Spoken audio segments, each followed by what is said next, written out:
challenge of life. You can have more than you've got because you can become more than you are. That's the challenge. And of course the other side of the coin reads, unless you change how you are, you'll always have what you got. I have found in my experience that income does not far exceed personal development. Now sometimes income takes a lucky jump, but sure enough, unless you grow out where it is, it'll usually come back where you are. Life has strange ways. If somebody hands you $1 million, best you become a millionaire quickly, so you get to keep the money. Otherwise, sure enough, it'll disappear. Somebody once said, if you took all the money in the world, divided it up equally among everybody, it would soon all be back in the same pockets. Incredible. Success is something you attract, not something you pursue. Success is looking for a good place to stay. So instead of going after it, you work on yourself. Personal development. See, the major question to ask on the job is not what are you getting. The major question to ask on the job is what are you becoming? See, the big question is not what am I getting paid here. The big question is what am I becoming here? Because true happiness is not contained in what you get. Happiness is contained in what you become. So that's our major subject for tonight, personal development.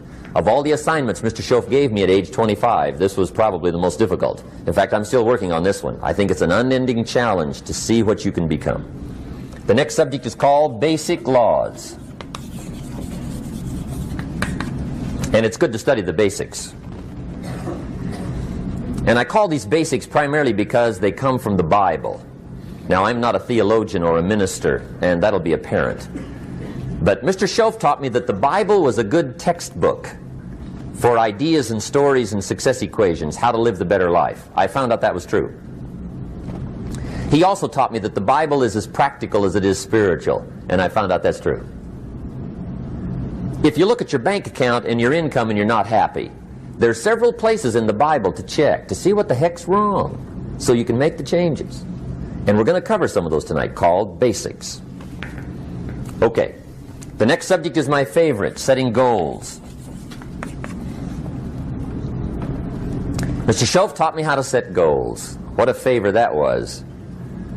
One morning at breakfast, shortly after I met him, he said, Jim, let me see your current list of goals, and let's go over them and talk about them. He said, maybe that's the best way I can help you get a better direction started. And I said, I don't have a list. He said, well, is it out in the car or home somewhere? I said, no, sir. I don't have a list anywhere. He said, well, young man, that's where we got to start. He said, I can tell you right now, if you don't have a list of your goals with you, he said, I can guess your bank balance within a few $100s. Which he did. And that got my attention. I said, you mean my bank balance would change if I had a list of goals? He said, drastically. That day I became a willing student how to set goals. And sure enough, learning how to set goals changed my life. And I often wondered why no one had ever taught me how to set goals up until age 25. I went to high school, but if they offered it, I missed it. I went to college for a year, never heard it. I worked for Sears. Really. And to my knowledge, Sears never taught it. Right? How to set goals. So here I am, age 25, married, my family's starting, I've been to college, I'm working, and I still don't know how to set goals. But fortunately, when I was 25, I met the man who taught me how, and it revolutionized my whole life. Economically, socially, personally, it's incredible. So I want to share with you tonight what Mr. Schoaf shared with me, how to set goals. It can be a life changer. Okay. The next subject is the negative part of the seminar. Life is part negative, so we got to talk about the negative. And this subject is called diseases of attitude. Diseases of attitude.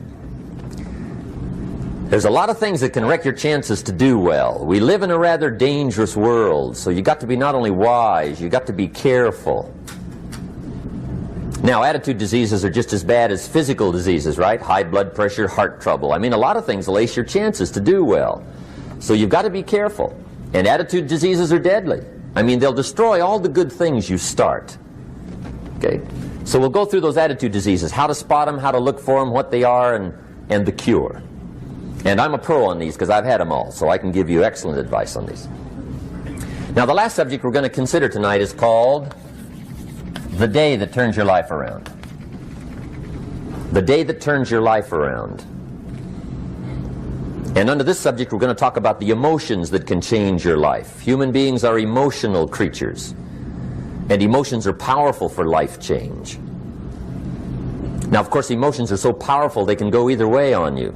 Emotions can either build or destroy. So you really have to employ emotions properly. We call civilization the intelligent management of human emotions. If you can intelligently apply your emotions in the right direction, no telling what can happen. Could turn your life around one day would be sufficient. So we'll talk about those. Okay.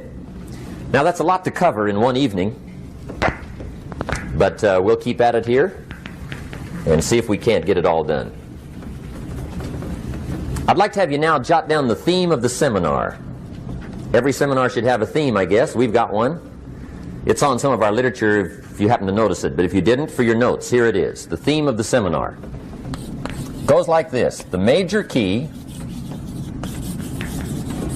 to your better future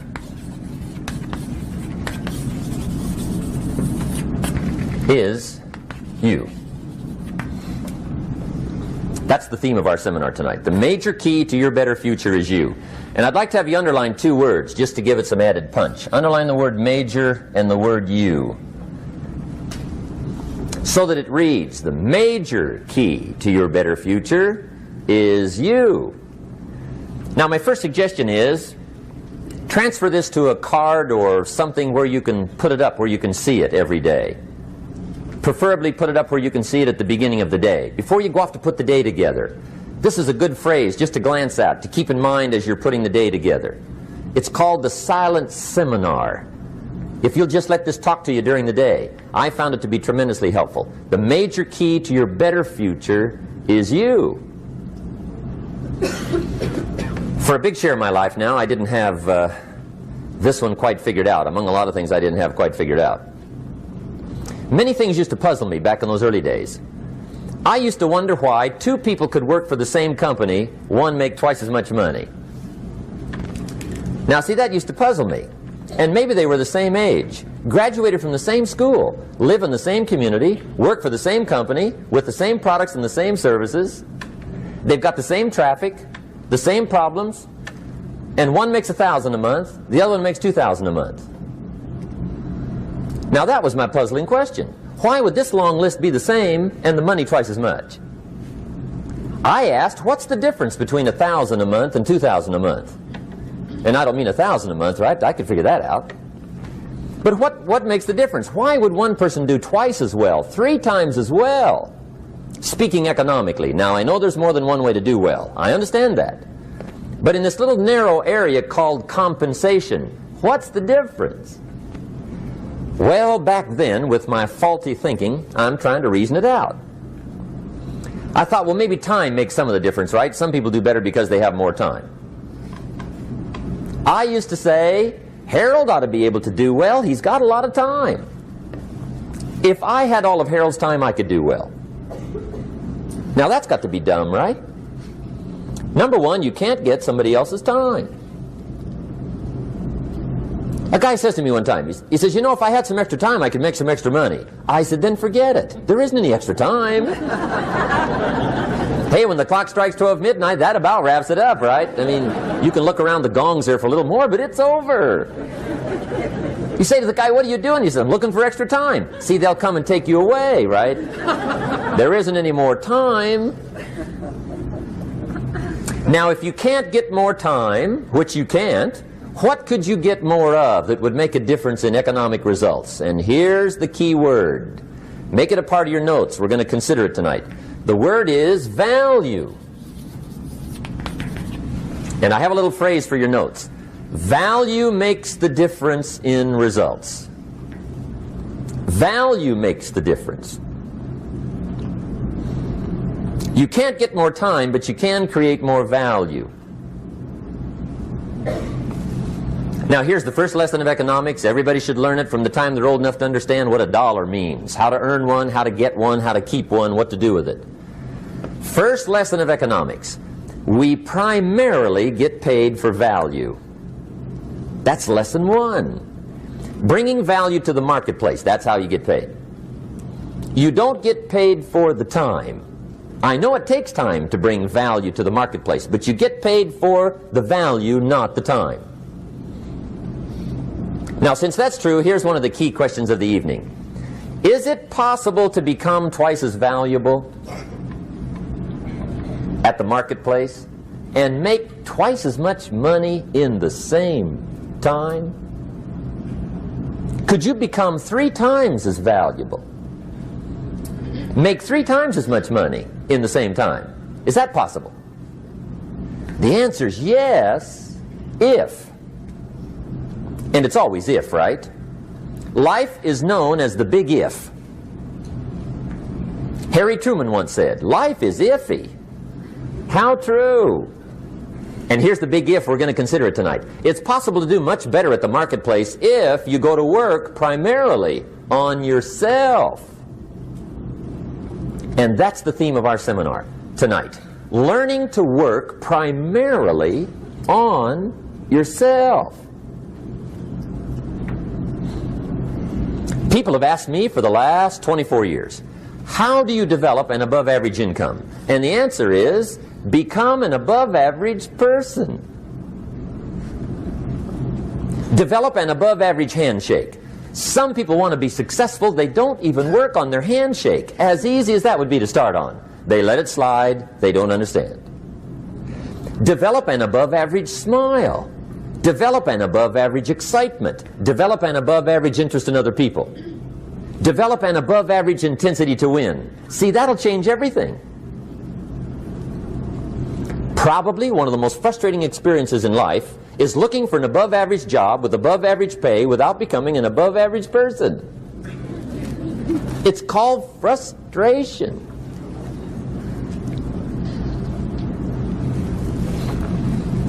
And Mr. Schoaf gave me probably the greatest clue he gave me when I first met him. He said, Jim, if you want to be wealthy and happy the rest of your life, just learn this lesson well. He said, learn to work harder on yourself than you do on your job.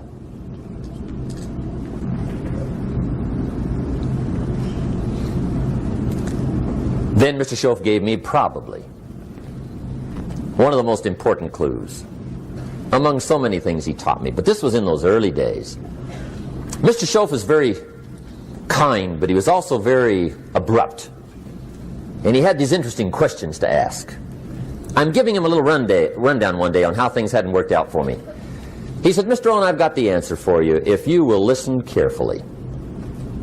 And listen carefully I did that day and for the next 5 years. If somebody's wealthy and happy, you gotta listen. He said, Jim, I've only known you a short time. But he said, it's already my honest opinion that for things to change for you, you got to change. That wasn't quite the answer I was looking for.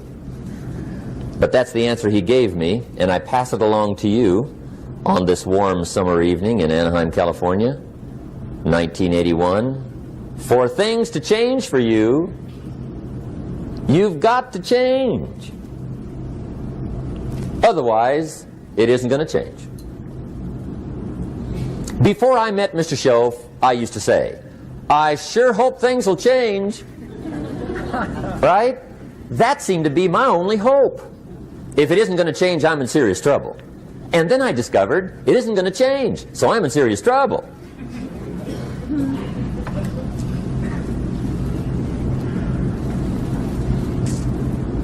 See, I can tell you what the 80s are going to be like. You have dropped into the right place.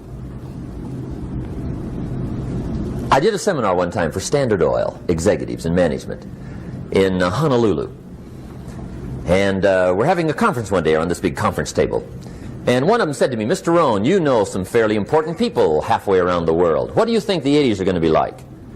I said, gentlemen, I do know the right people. I can tell you. So they all listened very carefully. And I said, gentlemen, based on my wide experience, I can really honestly say to you, in my opinion, in the 80s, it's going to be about like it's always been.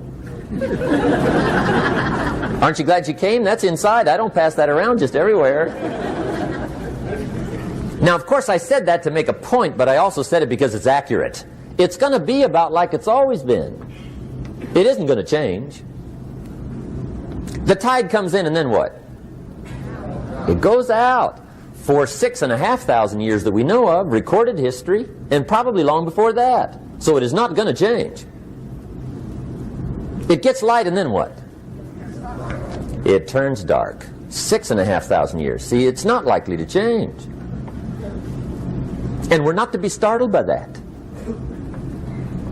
If the sun goes down, the guy says, what's happened, what's happened? It means he hasn't been here long, I guess, right? It always goes down about this time.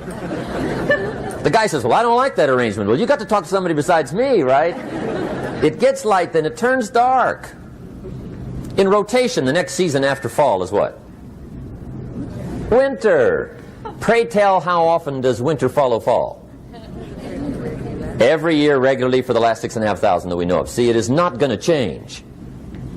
Now, some winters are long, and some are short, and some are hard, and some are easy, but they always come right after falls. It isn't going to change.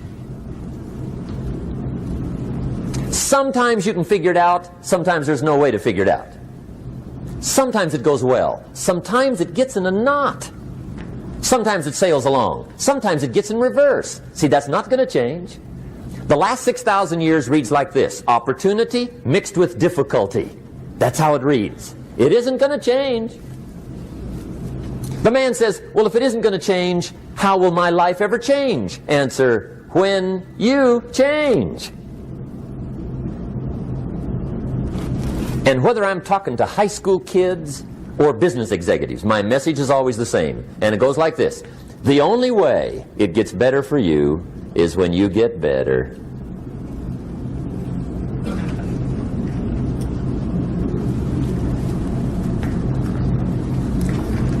Let me give you the 4 major lessons in life to learn. Here's 4 majors. It's good to study the majors. In our weekend seminar we teach, some people don't do well because they major in minor things. You've got to be on the lookout. At the end of every week, end of every month, you've got to check, make sure you're not spending major time on minor things. Okay, we go through that whole series. Majors and minors. Now, let me give you 2 phrases before we get to the 4 majors. This will set it up and you'll see where I'm going. 2 key phrases for your notes. Here's the first one. Life and business is like the changing seasons. That's the first phrase. Life and business is like the changing seasons. One of the best ways to describe life, it's like the seasons. Frank Sinatra sings, life is like the seasons. Now here's the second phrase. Very important. You cannot change the seasons, but you can change yourself. You can't change the seasons, but you can change yourself. And see, that's how life gets better for you, not by chance, but by change. Now, here's the 4 major lessons in life to learn. I've got my first book finished, came out a couple of weeks ago. This is in it, the 4 major lessons in life to learn. Here they are. Number 1, learn how to handle the winters. That's lesson 1. They come right after falls, with regularity. Some are long, and some are short, and some are hard, and some are easy, but they keep coming. You must learn to handle the nights. They come right after days. You must learn to handle difficulty. It comes right after opportunity.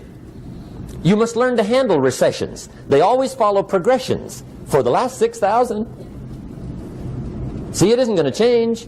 The lesson you must learn is how to handle it.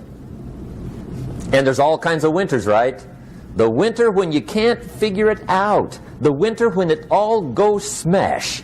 The winter when it turns belly up. The winter when it won't work, when you've run out of money and you've got a broken heart. See, those are winter times.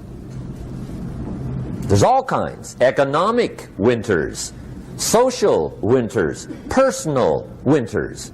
When your heart is smashed in 1,000 pieces and the nights are unusually long, your prayers seem to go no higher than your head. It's wintertime.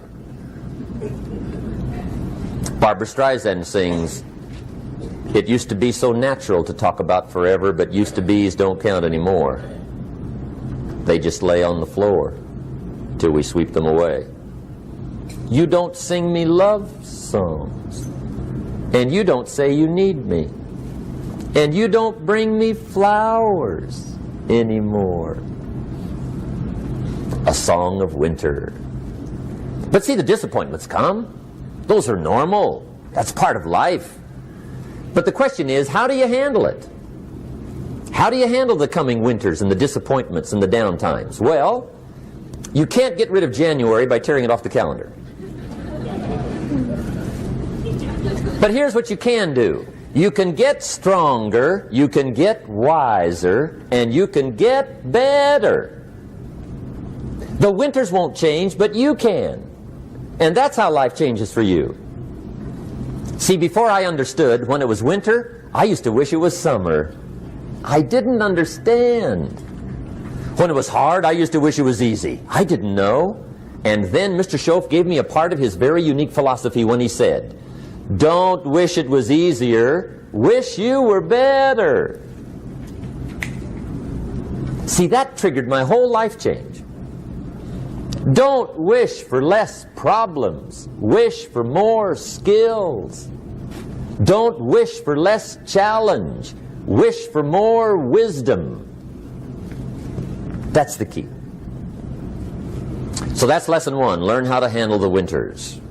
Here's lesson two, learn how to take advantage of the spring. That's the second one.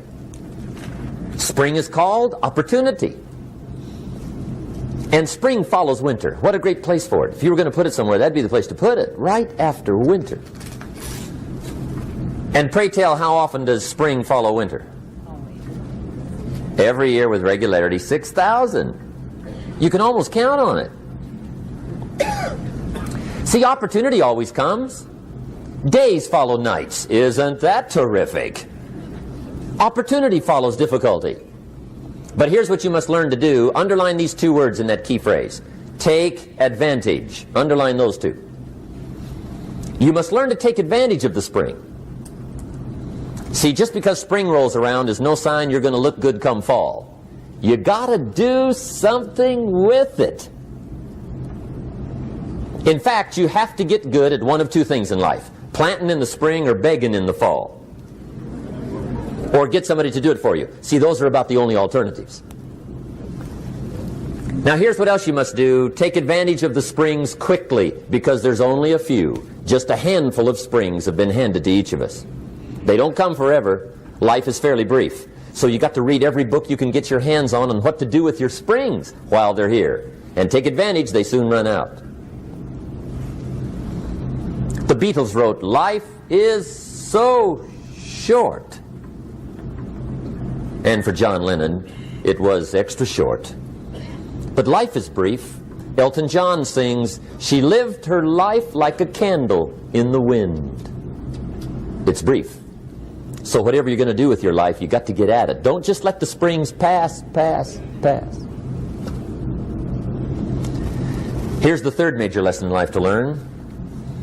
Learn how to protect your crops all summer. You got to take care of what you start.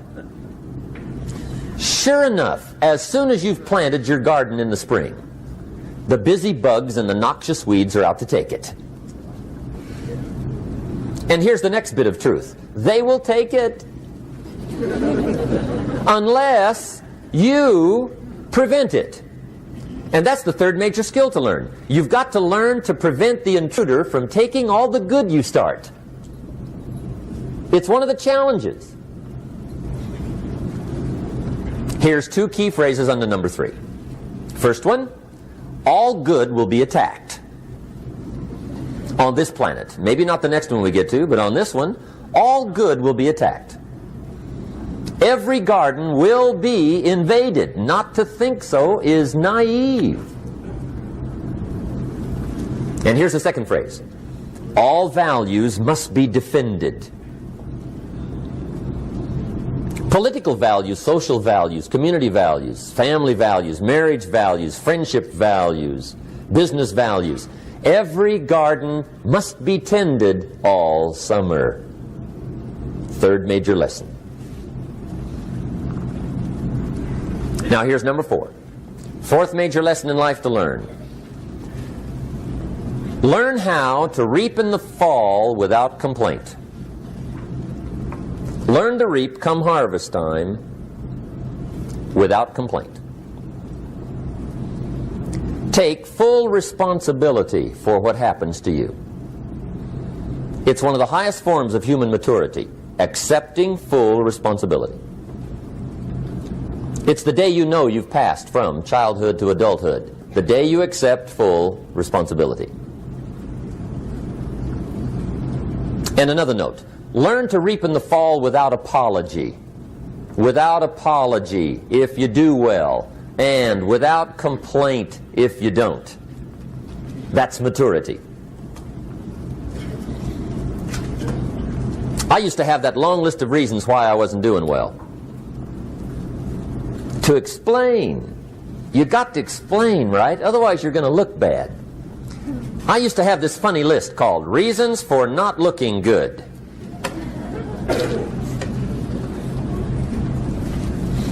I used to blame the government. I mean, you can believe that or not. It was at the top of my list. I had a lecture second to none. The government. That was on my list. I used to blame taxes. Look what you got left after they take everything. And they expect you to do well. That was on my list there. Prices, that one's easy, right? You walk into the supermarket with $20, come out with a little half bag. So I had that on my list. I used to blame the weather. I blamed the traffic. I used to blame my car. I blamed the manufacturers. I used to blame the company. I blamed company policy. I used to blame the training program.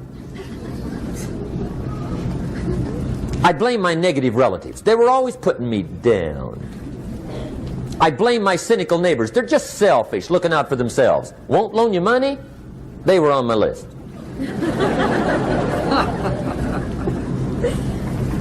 I used to blame the economy. I blamed the community. That's a pretty good list for not doing well, isn't it? I thought it was good. I'll never forget one day, Mr. Schoaf was very kind, but he was also very blunt. And this was no exception. And I'm glad he was blunt. There's a lot of things I'd have missed if he hadn't have been blunt. One day, with sort of a curious look on his face, he said, Jim, just out of curiosity, tell me, how come you haven't done well up until now? Excellent question. I thought, well, so I won't look too bad, I'll go through my list. And this list I just gave you, I put that on him. And he was very patient. He let me go through the whole thing, the government, the weather. I went through this whole thing.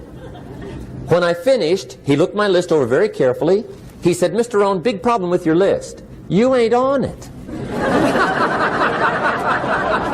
How brilliant.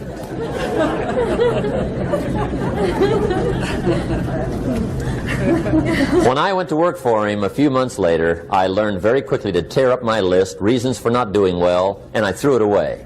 And I got me a fresh piece of paper. And I put one word on it. Me. There's a Black Heritage spiritual that says, it's not my mother nor my father, nor my brother nor my sister, but it's me, O Lord, standing in the need of prayer. See, I used to blame everything outside. And then let me give you a little philosophy that helped turn my life around. For your notes, here it is. It's not what happens that determines the quality or the quantity of your life. It's not what happens. And the reason is because what happens happens to about everybody. No different. The sun went down on all of us last night. A common event, a happening. And I found out that the same things can happen to two different people. One gets rich and one stays poor. Why is that? It's because it's not what happens, but rather it's what you do that changes everything. So that's a key phrase. It's not what happens, it's what you do. What happens is about the same. You might put that in parentheses here. Same. What people do, that's what's different. Anything can happen, right? Everything can happen. I've heard all the stories. I've been one of the stories. Hey, we could all tell stories all night long, right? Happenings. Anything can happen. Have you heard of Murphy's Laws? Anybody here heard of Murphy's Laws? Okay, most of you have. Murph had these laws.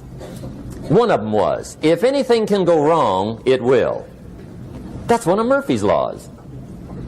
He was not one of the great positive speakers of the day. But anyway, it's still true though, right? Anything can go wrong, everything can go wrong. For sure. I've fallen out of the sky so many times. Once to the tune of a couple of million. Devastating. Took me a while to survive that one. Now, it wasn't all that much, but it was all I had. Right? I mean, that's when it's much, right? When it's all you got. If you got 3, 2 go, you got 1 left, you ain't looking that bad. But when it all goes. Has anybody been there when it all went? Anybody? Come on, the rest of you liars. Go ahead. Hey, we've all been there, right? When it all went.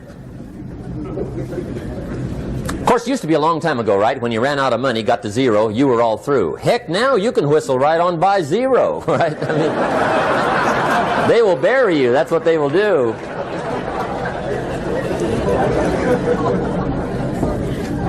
But see, those are the happenings, right? Everything can happen. Anything can happen.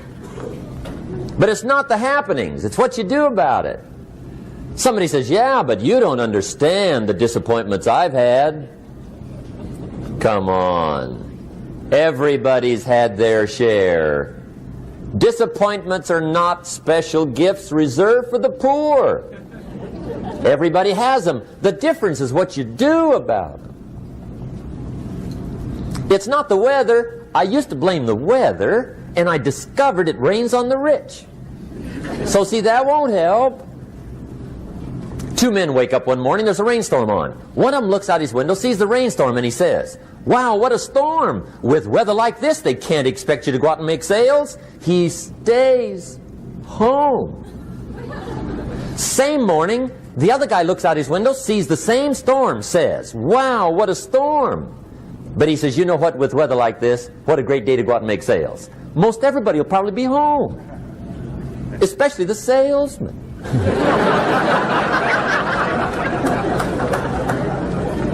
See, that's the difference in how your life works out. It's not what happens, it's what you do. So here's one of the key questions of the evening. Starting tomorrow, what are you going to do that'll make a change in your life's direction?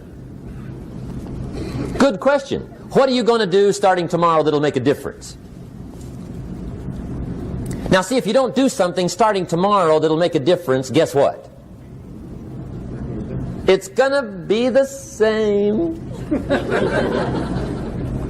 And see, that way you can guess what the next 5 years are going to be like. Look at the last 5. Because the next 5 are going to be like the last 5 unless you, major key, tomorrow, change it all. Or change a little, or change something, or don't change. It's choice time. You can do whatever you want. But it's nice to know any day you wish you can change your whole life. What can you do starting tomorrow that'll make a difference? Good question. What can you do with economic chaos, massive disappointment? What can you do with a broken heart? What can you do when it won't work? Good question. So if I had a word with you tonight, one-on-one, Just you and me. I think my personal advice to you would be, this year, 1981, reach down inside of you and come up with some more of those remarkable human gifts. They're there, waiting to be utilized. And then change anything for you want to change. And I challenge you to do that because you can change. If you don't like how it is for you, change it. If it doesn't suit you, change it. If it doesn't please you, change it. If it isn't enough, change it. And I challenge you to do that because you can change. See, you don't ever have to be the same again after tonight, only by choice.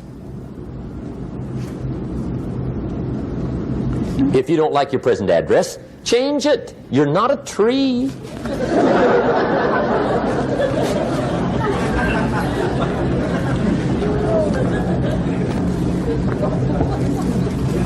Now, let me give you 3 steps to personal development. Let's get down to the nitty-gritty. What does it take to really make the changes starting tomorrow? It takes more than philosophical pronouncement. I know that.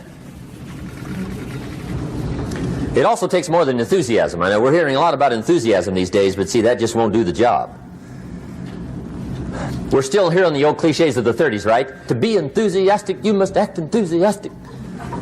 But see, that's not going to help. After you have leaped about, there are some things you got to do, or it isn't going to change. See, you can get all excited about lifting 200 pounds till you get to the gym. And then you need a new excitement. And the new excitement is called discipline. Major step to human progress. Discipline. If there's one thing to get excited over, that's it. Get excited over your ability to make yourself do the necessary things. What could you make yourself do starting tomorrow that would change it all? No telling. Now, see, that's exciting. On any given day, you can massively change the direction of your life. Murder is a clear example that any one person on any given day can forever alter the course of their life. It just happens to be a negative act. But just as sure as you can commit a negative act, you can also commit a positive act and forever alter your life whenever you wish. Now that's exciting. And whatever that act might be that changes your life. The guy finally takes a shotgun to his car and blows out every window, destroys every tire, puts 100 rounds in this shabby old thing. And he says, I have driven this embarrassing thing for the last time. And not only will I never drive it again, nobody else will ever drive it again. And he lets that shuddering thing stand there for a while as a monument to the day he said, today my life changes. Now who can do that? Anybody. When can you do it? Whatever day you pick.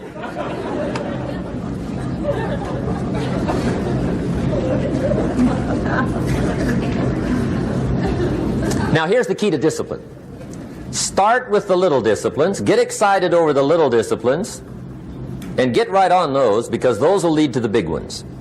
You can't handle the big challenges in life unless you take on the little ones. Make a list of all the things you can do, get right on those, discipline yourself for those, both for the results and for the muscle and for the practice, so that when life hands you some big challenges, you'll be ready, you'll have the muscle. But see, if you don't handle the small ones, you can't take care of the big ones. Okay, here's what else it takes for life change. Self-motivation. Key phrase, self-motivation. I don't know why we call it self-motivation. It's really the only kind there is. You got to motivate yourself. Because I found out you can't change people. They can change themselves, but you can't change them. Lord knows some I've tried. But see, it won't work. People have to change themselves. I learned some of those lessons early. I built a little sales organization way back in those early days. I'm 25. And I had some nice people. I said, I'm going to make these people successful if it kills me. I almost died. Right? I mean, you can't do that.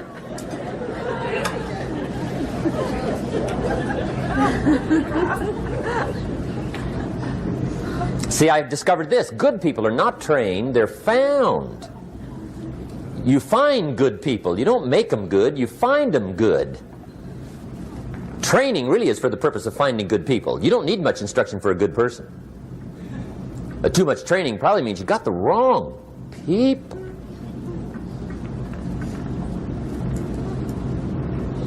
So you got to find the right people. That's the key to getting a good job done. One of the major things we learn in management, lesson 1, don't send your ducks to Eagle School.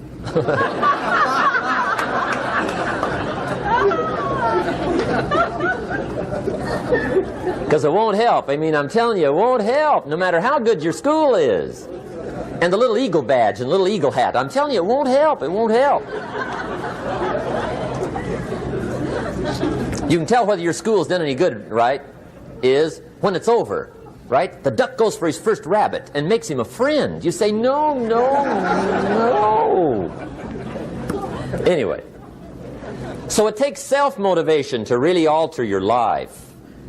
And you don't want to give self-motivation away to somebody else and make it somebody else motivating you. The guy says, boy, if somebody just come by and turn me on. What if they don't show up? Right? See, you got to have a better plan for your life. Okay. Now, if you're excited and you're ready to change, let me give you 3 steps to start life change that can change your life, your personality, your lifestyle, everything can change. Here's the steps. Number 1, find out how things work. The first key to doing better is find out. To change your life, really, you need ideas. There isn't anything an idea can't change. And Schoaf taught me the major problem is lack of an idea, not a problem. At first I didn't have any money. I said to Mr. Schoaf, I don't have any money. He said, that's not a problem. Now see, up until then I always thought it was. Right? I was confused. He said, no, no, the problem is lack of an idea on how to create money and wealth. It isn't lack of money, it's lack of ideas. So if you get the ideas, see, you can change anything. Now to get ideas, you need a constant study of finding out. Now Schoaf also said, when you find out something that works, put the information in your journal. Don't use your head for a filing cabinet. Put it in your journal so that you can do the next best thing. Repetition, repetition, repetition. Go over it.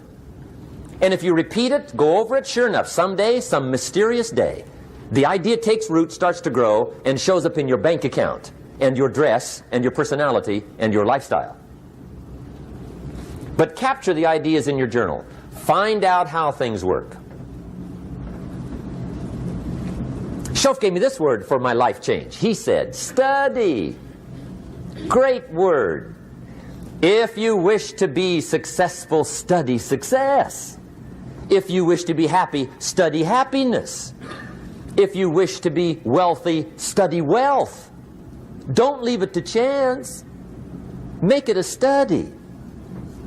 Some people just go through the day with their fingers crossed. See, that won't do it. You've got to study the things that can change your economic, social, spiritual, personal life. Now here's a qualifying phrase. And we'll have several of these qualifying phrases throughout the seminar. Here's the first one. You may not be able to do all you find out. I understand that. You may not be able to do all you find out, but you should find out all you can do. See, you don't want to wind up at the end of your life and discover that you've lived only 1/10 of it. And the other 9/10 went down the drain. Not for lack of opportunity, for lack of information. So that's number 1, find out how things work. Now here's the best human virtue for finding out, curiosity. Make a note of that. Curiosity. Be curious. You might add a word to it that'll help. Childish curiosity.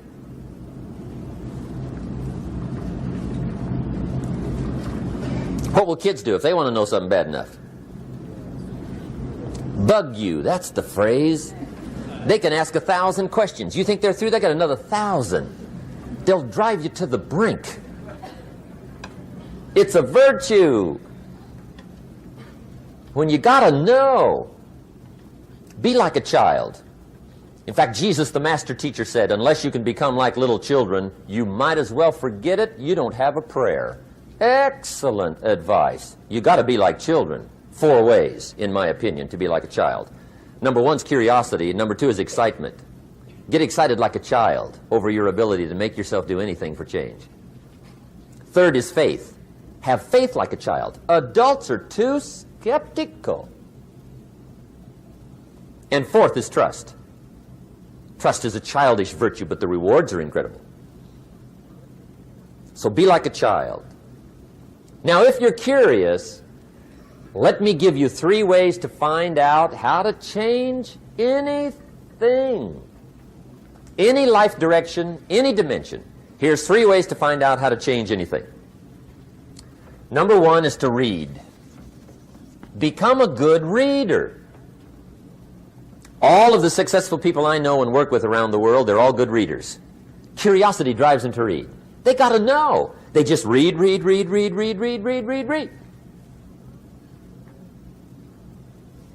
Become a good reader. Now, that's my opinion. Listen to the other lecturers and listen to me and make up your own mind. Don't be a follower. Be a student. Okay? I say, really, for life change, you got to read. One way to learn is from your own experiences, but another way to learn is from other people's experiences. See, one book might save you 5 years if you read it. Did you know there's books on how to be stronger, more decisive, be a speaker, be a leader, have a better effect on other people, develop your personality? Did you know there's books on that? And people don't read them? How would you explain that? And they can read. Did you know that hundreds of successful people have written their stories in books and they wrote down how they did it and people don't read it? How would you explain that? The guy's busy, I guess. You know, you get tied up. The guy says, well, yeah, you work where I work. By the time you struggle home, it's late. You got to eat a bite of supper, watch a little TV, get to bed. You can't sit up half the night reading. And the guy's behind on his car payment. Good worker, hard worker, sincere.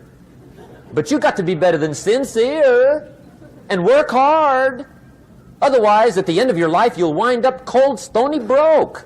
You got to be better than a good worker. You got to be a good reader. The whole world is governed by laws. The universe, in fact. Laws. We call it the law of electricity. We call it the law of gravity. There's mathematical laws. There's physical laws. Speed and velocity laws. Agricultural laws. There's all kinds of laws. Now that we find ourselves on the spinning planet, you just have to learn what I call the setup. Learn the setup. Life's setup. Now, we didn't set it up, but we're here, so you got to learn it. And we should learn the setup for 2 basic reasons. Number 1, to keep from getting hurt. It's one of the major reasons for learning, so you won't get hurt. See, economically, socially, personally, you can get hurt just not knowing. Ignorance is not bliss. Ignorance is poverty. Ignorance is tragedy. You got to know, or you're going to get hurt. It's good to know not to walk out the 10-story window. That's excellent information. Now, what if a guy didn't know and he walks out? Now he's dead at the bottom. Somebody says, well, the poor guy didn't know. You got to know, or you're going to get hurt. Okay. Now, here's a parenthesis. You don't have to like the setup. I don't ask you to like how it is. That's not what's important. But it is important to learn how it is. Okay, so you don't have to like it, but you should learn it. That's what I tell the kids, right? Make sure you get the information. What you think about it, that's up to you. What you're going to do with it, that'll soon be up to you. But make sure you get it. See, there's nothing worse than being stupid. Nothing. I mean, being broke is bad, but being stupid is awful. And what's really bad is being broke and stupid, right? That's about the end of the world. I mean, there isn't anything much worse than that. Unless you're sick. Sick, broken, stupid. I mean, that is it, right? There's nowhere else to go. So make sure you get the information. It's key. You don't have to like it, but learn it. If this big monstrous thing lifts up in the sky, hangs there for a little while, cuts loose, comes crashing down, boom, shakes the ground for 5 miles. And then this big monstrous thing lifts back up in the sky, hangs there for a little while, cuts loose again, comes crashing down, boom, shakes the ground for 5 miles.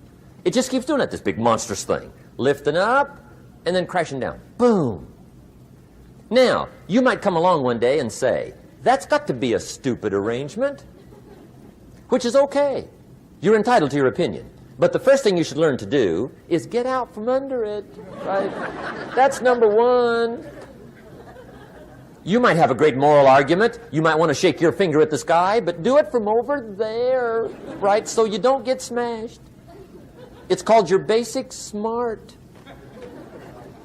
So number one, learn so you won't get hurt. Whether you like it or not, learn. Now here's the second reason for learning, the setup, to benefit. It's called the plus of life. And that's what life is, right? Both minus and plus. The minus is tragedy, heartache, misery, failure, unhappiness. But life is also happiness, prosperity, good feelings. So here's the key. Learn to get on the good side of the way things work.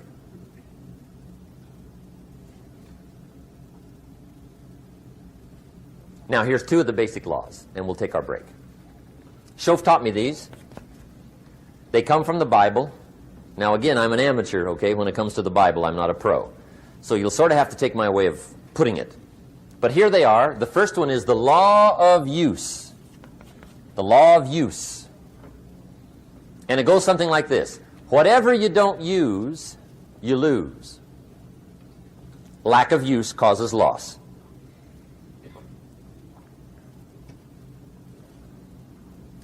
On this planet, maybe not the next one, but on this one, if you tie your arm to your body, leave it there long enough, you'll never use it again. It's over for the arm. Now, it may not be over, but it's over for the arm. The only way to keep the use of this arm is what? Keep using it. If you quit, you lose automatically. They don't bring it up for a vote. You lose automatically when you quit. Now, the same thing that goes for your arm goes for your brain, mentality. The same thing goes for all the human virtues. Ambition, unused, declines. Strong feelings, unused, diminish. It doesn't grow, it diminishes. Faith, unused, decreases. It's a law. Vitality, unused, diminishes. Energy, unused, decreases. The guy says, well, I'm going to save up my energy. You can't do that. That's like trying to save today, put it on the end of the year. See, you can't do that. They'll come take you away. If you don't use today, what? It's lost. The guy says, well, I'll work twice as hard tomorrow to make up for it. See, that's foolish. You could have done that anyway. Today, unused is lost. A talent unused is lost. An ability unused is lost. So here's one of the key expressions of the evening. Take a new inventory of yourself. Starting tomorrow, new project. Take a new inventory. And make sure that all of your talent and ability and mentality and ingenuity and vitality and strong feelings, faith, courage, make sure that all you've got's being used. Otherwise, you lose. Now, one of the best illustrations of the law of use is a Bible story called the Parable of the Talents. The talent story. Interesting story if you haven't read it in a while. Just review it. It's a good story. An ancient story. It says there was a master with 3 servants. He got them together one day and he said to the 3, I've got these talents. And in those ancient days, a talent was a measure of gold. And he said to the 3 servants, take these talents and see what you can do with them while I'm gone. He said, I'm taking a journey and I'll be gone for a while. When I come back, we'll get together, go over the book, see how you did. He said, here's 5 of these talents for you. 5. Here's 2 of them for you. 2. And here's 1 for you. 1. The master said, take those talents, see what you can do with them. When I come back, we'll get together, we'll go over it all. The servant said, okay, master takes off. According to the ancient story, the master comes back from his trip. When he gets back, he gets the 3 servants together, and as he said he would, he asks, how did it go with those talents? You were 5. What happened? That servant said, well, I took the 5 talents you gave me, and I put them to work. A little shaky at first, but he said things finally got rolling. And he said, I poured it on. And he said, my talents grew to 7, 8, 9, 10. He said, I doubled my talents from 5 to 10. Books will show. Master said, one heck of a job. Or something like that. He said, I gave you 2 talents. What happened? That servant said about the same thing happened to me. I put those 2 talents to work, poured it on. They grew to 3 and then to 4. He said, I doubled my talents from 2 to 4. Books will show. Master said, well done. He said, I gave you 1 talent. What happened? That servant said, well, I took the talents you gave me, and I carefully wrapped it, and I dug a hole and buried it. And camouflaged it, I suppose, right? So nobody would steal it. And he said, fortunately, nobody got it. And he said, I knew you were going to be here today, so I dug it up. Here it is, safely wrapped. I did not lose it while you were gone. According to the ancient story, the master said, take that talent away from him and give it to the man that's got 10. Now you might say, well, I don't like that arrangement. The poor guy's only got 1 talent. He's already got 10. It ought to be more even. Remember, I didn't ask you to like it. But this one I would ask you to learn, because it simply means whatever you do not employ, you forfeit. It's a law. So learn well the law of use. Now here's the second one, and we're going to take our break. Second law from the Bible. This one we've heard since we were small, I'm sure. It's called the law of sowing and reaping. In fact, we've probably heard it so often we could quote it. It says, whatever you sow, what? You shall reap. Fairly blunt, hopefully clear. Here's my first suggestion on the law of sowing and reaping. Don't try to beat it. You might as well try sitting on the sun in the morning. Keep it from coming up. You'll have better luck. Whatever you sow, you reap. Now, for a fair share of my life, I'm a bit mixed up on how all this applies. Among a lot of things I was mixed up on. I knew I wasn't reaping too good. That I understood. My problem was I was confused about what was causing it. Remember me with the funny list? I thought those are the reasons why it isn't working out well. And then Mr. Schoaf gave me the clue that helped me figure it all out. He said, Mr. Rohn, I have another answer for you. There's another way to quote this law that'll show you where the problem is so you can go to work on it right away. All you need to know is where the problem is. Then you can go to work on it. So he quoted me the law another way, and I found out what my problem was. Here's the way you quote the law. Whatever you reap is what you've sown. Now I knew what my problem was. Whatever you reap is what you've sown. If you don't like the crop, who do you look up? Answer, whoever planted it.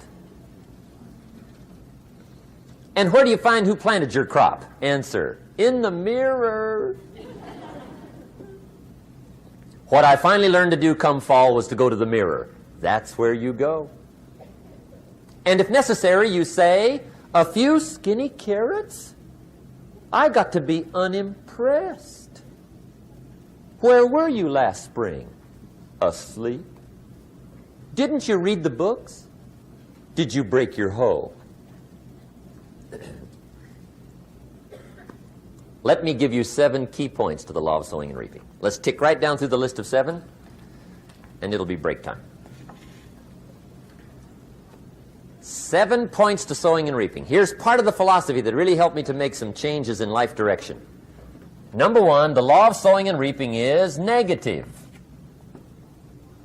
That's number 1, which simply means if you sow bad, you reap bad. Now, this is kind of 3rd grade, but it doesn't hurt to go over the basics. If you plant thistle seeds, you don't get pumpkins. Honest, no use looking for pumpkins. John says, how come no pumpkins? Come on, John. The law's negative. That's how come. Now, here's number 2. The law's positive, which simply means if you sow good, you reap good.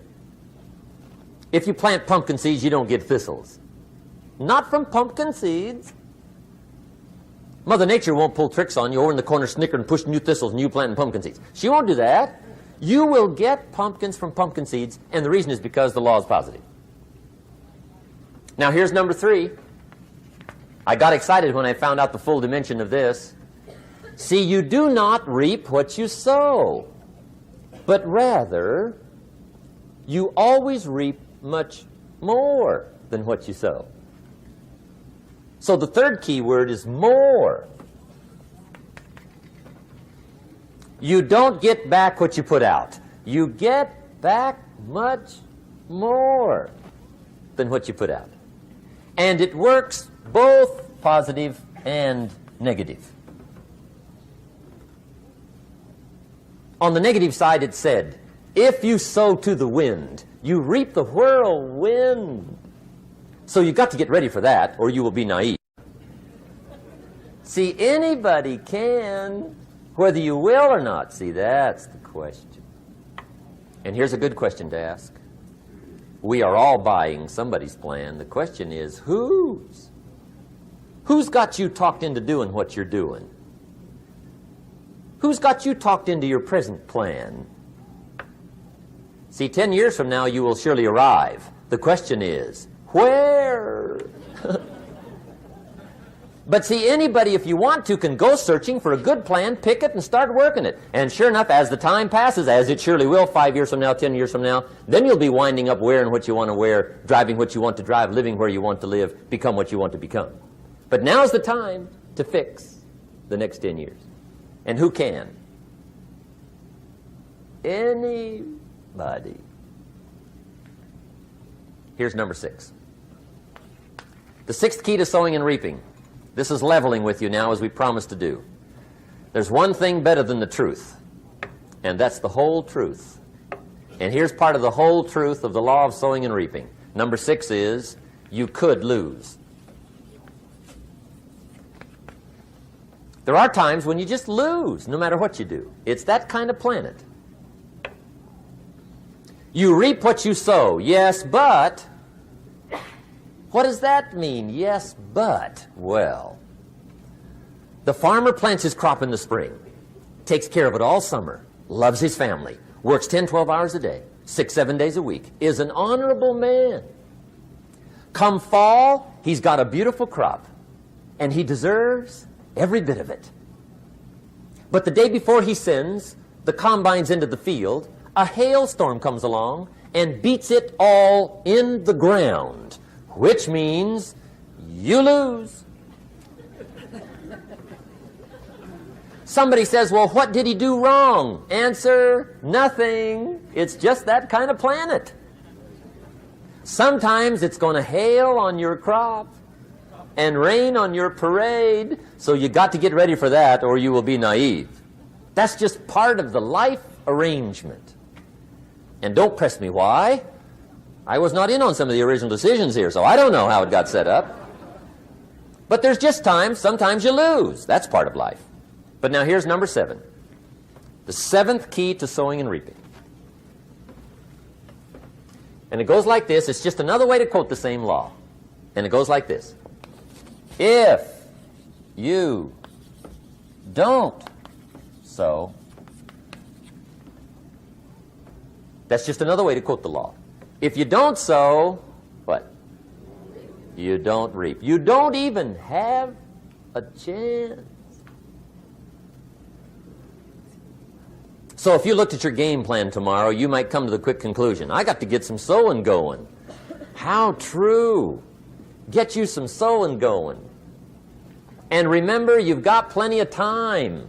You've got all the time there is. Some people spend enough TV time to make a fortune. The latest article on television watching in this country, according to the latest article, the average television is on in this country in every household 7 hours a day, called the Big 7. I asked a guy one time what his TV cost. He said about $450. I said, you forgot to look at the price tag. He said, what do you mean? I knew he was a TV watcher.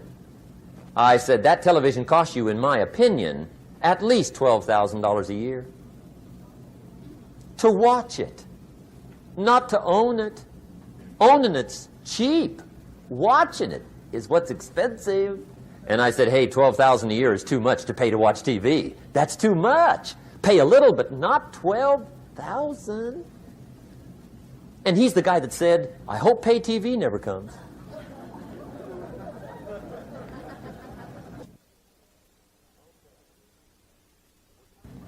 Okay. We're trying to cover an awful lot tonight, I realize that. But my time schedule is such that we just have to sort of give it all to you and let you sort the rest out. I wish we had plenty of time for questions and answers and that whole thing, but our time is just limited. But we are trying to go through an awful lot, I realize that. But looks like everybody's getting it. This is about the note-takingest crowd I've seen in a long time. Incredible. Does anybody have 5 pages yet? Anybody? Oh, fantastic. Incredible. Okay. Maybe you heard the story about the preacher down in Texas, southern part of the country. He was an evangelist back in the horse and buggy days. And he was very good at being an evangelist, and a lot of people used to come and hear him preach. And one day he put up his tent in one of these Texas towns and expected a big crowd as usual, come and hear him preach. And he got there, first night of the tent revival, walked in. 7:30, time to start. And to his surprise, the tent was empty. He thought, well, something must be drastically wrong. So he waited till 7:45, nobody showed up. 8 o'clock, zip. Finally, 8:15. One lone cowboy wandered up on his horse, tied his horse up outside, came in, sat down on the front bench, right, waiting for something to happen. The preacher thought, well, at least I better go down and talk to the cowboy. So he walks down, talks to the cowboy, and he says, Cowboy, I'm the preacher. And he said, I don't know what to tell you. Something's gone wrong. He said, this tent was supposed to be full of people. He said, I'm embarrassed. He said, you're the only one that showed up. And he said, I really don't know what to do. And the cowboy said, well, I'm not a preacher, so I really can't tell you what to do. You know, he said, I'm just a cowboy. But he said, I know this, if I went out to feed my cattle and only one showed up, I'd at least feed it. The preacher thought, hey, the cowboy is right. If you've got a good idea to share, you should share it, if there's 1 or 1,000. So he got kind of inspired by this conversation, and he jumped up on the platform and started to preach, as if the tent was full of people, just exploded. And he went for an hour and 15 minutes, just kept rolling. Finally, he quit. And when he finished, he came down off the platform, talked to the cowboy again. Says, well, cowboy, what did you think of my sermon? And the cowboy said, well, I'm not a preacher, so I really can't tell. You know, he said, I'm just a cowboy. But he said, I know this. If I went out to feed my cattle and only one showed up, I'd feed it, but I wouldn't dump the whole load on it.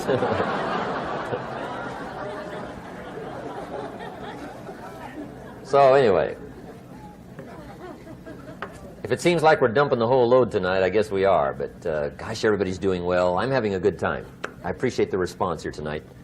Okay, the next subject is setting goals. Let me show you what turned my life every way but loose. Mr. Schoaf dropped this idea on me, changed me completely. Setting goals. Here's what can easily happen if you don't set goals. It's easy to let life deteriorate into making a living instead of designing a life. And we all have a choice. Make a living or design a life. It's easy to get trapped by economic necessity and settle for existence rather than substance. That's easy. But the best advice I can give you on how to break out of that trap is to learn how to set goals. Mr. Schoaf put it to me this way. He said, Jim, if you had enough reasons, you could do the most incredible things. I never forgot how he put that. If you have enough reasons. See, reasons will change your whole life. Mr. Schoaf said to me, he said, Mr. Rohn, I think you've got plenty of intelligence, you've got plenty of talent, you've got plenty of ability. Probably what you lack is plenty of reasons. He said, I don't think your current bank balance is a true indication of your level of intelligence. I was happy to hear that. He said, I think you're much smarter than your present bank balance indicates. And that turned out to be true. I was much smarter. But of course my first question was, well then why isn't it bigger? And he said, you don't have enough reasons. You've got enough intelligence, but not enough reasons. So see, reasons can change your life. Here's what else I found out. Reasons come first, answers come second. You don't get the answers to do well till you get the reasons. Life has a mysterious way of hanging on to all the answers and only gives them up to the people that are inspired by reasons. So reasons make the difference in how your life works out. Now, what are some of the reasons for doing well? Let's go through a quick list called Reasons for Doing Well. First is personal reasons. Some people do well for recognition. Some people do well for respect. Some people do well for the way it makes them feel. They love the feeling of being a winner.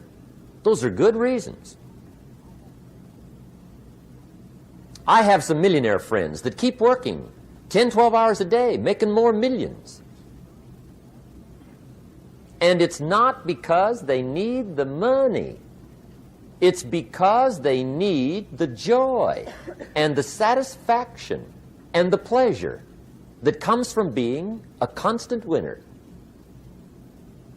And see, it's not just the money anyway. It's the journey, not the money. Once in a while somebody says to me, boy, if I had $1 million, I'd never work another day in my life. That's probably why the good Lord sees to it they don't get their million, right? They'd quit. They'd quit. Okay. Next is family reasons. Some people do extremely well for other people, and that's powerful. Human beings can greatly affect each other. Sometimes we will do things for somebody else we will not do for ourselves. We're made that way. I met a man one time who said, Mr. Rohn, to do all the things I want to do with my family around the world, he said, I got to have at least $250,000 a year. I thought, incredible. Could a guy's family affect him that much? And the answer is, of course. How fortunate are the people that find themselves greatly affected by somebody for personal achievement. And we are affected. The writer of a recent song said, "If not for you, the winter would hold no spring, couldn't hear a robin sing. I just wouldn't have a clue if not for you." So we can be affected. That might be one of the most stimulating reasons to do well, finding somebody. When Andrew Carnegie died, the wee little Scotsman that built the big steel industry, when he died, they opened up his desk, and in one of the desk drawers, they found a slip of paper. On that piece of paper, Mr. Carnegie had written his goal for his life, and he wrote it when he was in his 20s. And on that piece of paper, it said, "I'm going to spend the first half of my life accumulating money. I'm going to spend the last half of my life giving it all away." What a goal. He got so inspired by that goal that the first half of his life, he accumulated $450 million. And the last half of his life, he gave it all away. Good question tonight. What's got you turned on? What's got you bombed out of sight to get up early and stay up late and hit it all day? Next question. What's got you turned off? When I found the answers to those two questions, my life exploded into change. I finally found out what had me turned off, and I got that cured. And then I got me a long enough list of reasons to turn me on. And once the lights went on for me, age 25, they've never gone out. I've fallen out of the sky a few times, but I've never lost that drive to make something unique out of my life. See, reasons altered my whole life. Now, there's another list of reasons called nitty-gritty. Hard little reasons. Sometimes those little reasons are the most powerful reasons that can change your life. Sometimes it doesn't take much. I now carry several $100s in my money clip. It's only a few $100s, but it was one of those reasons turned my life around. Just before I met Mr. Schoaf, I heard a knock at the door. I go to the door, and there's a little girl standing there about this tall selling Girl Scout cookies. And she gave me one of the finest sales presentations I've ever heard. Special deal, several flavors, this whole package of stuff, $2. And with a big smile, she very politely asked me to buy. And I wanted to. Big problem. I'm broke. I don't have $2. And to this day, I can remember the pain and the embarrassment. I'm a father. I'm a husband. I've been to college. I'm working. I'm 25. I don't have $2. And I didn't want to tell her that for some reason. So I did what I thought was next best. I lied to her. I said, "Hey, look, I've already bought lots of Girl Scout cookies. I've still got plenty stacked in the house," which was not true. But it seemed to get me off the hook for the moment. She said, "Well, gosh, that's wonderful. Thank you very much." And she went away. When she left, I closed the door, and that was the day I said to myself, I don't want to live like this anymore. I've had it with lying, and I've had it with being broke. I'm never going to let this happen to me ever again. I promised that day I would work as hard as possible and would always carry plenty. It took me a little while, but now I do. It was one of those reasons. And I guess I carry plenty for two reasons. One is the way it makes me feel, but also in case I bump into another Girl Scout selling cookies. right? I'm ready.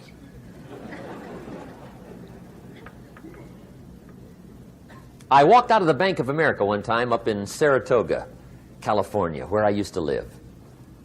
Two little girls selling candy right outside the bank. Good place. Some girls' organization they're working for, right? I come walking out of the bank. This first little girl walks up to me. She said, "Mister, would you like to buy some candy?" I said, "I probably would." "What kind is it?" She said, "It's almond roca." I said, "My gosh, that's my favorite." She said, "Wonderful." I said, "How much is it?" She said, "It's just $2. I thought, incredible. I said, "How many boxes of that candy have you got?" She said, 5. And her little friend was standing there. She was selling candy too. I said, "How many boxes have you got?" She said, "I've got 4. I said, "That's 9. I'll take them all." They said, "Really?" I said, "Yeah, it's my favorite. I've got some friends. I'll pass them around." They got so excited, put all this candy together. I reached in my pocket and gave them the $18. When I've got the candy and they've got the money, that first little girl looks up at me. She says, "Mister, you are really something." How about that? Can you imagine only spending $18 and have somebody look at you in the face and say, "You are really something"? Now you know why I carry heavy, right? I'm not going to miss anymore. It was just one of those reasons. Helped to change my life. One of my nitty-gritty reasons was budget finance. Budget finance used to grind my soul. Way back in those early days, I had fallen for one of those consolidation loans, where you take all your little hard-to-pay bills, put them into one big impossible-to-pay bill, right?